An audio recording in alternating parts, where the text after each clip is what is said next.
ফ্যাসিবাদের প্রধান হোতা শেখ হাসিনা ভারতে অবস্থান করছেন আর ভারত বাংলাদেশের বিরুদ্ধে প্রচারণা চালিয়ে যাচ্ছেন, এমন অভিযোগ করেছেন বিএনপি মহাসচিব মির্জা ফখরুল ইসলাম আলমগীর। সকালে ঠাকুরগাঁও শহরের কালীবাড়ি এলাকার নিজ বাসভবনে তিনি এই অভিযোগ করেন।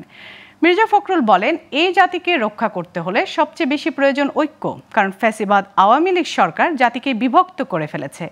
এই বিভক্তি দূর করে ঐক্যবদ্ধ জাতি প্রয়োজন। এ সময় ঠাকুরগাঁও জেলা বিএনপির সাধারণ সম্পাদক মির্জা ফয়সল আমিন, অর্থ সম্পাদক শরীফুল ইসলাম শরীফ সহ জেলা উপজেলা বিএনপি ও সহযোগী সংগঠনের নেতারা উপস্থিত ছিলেন।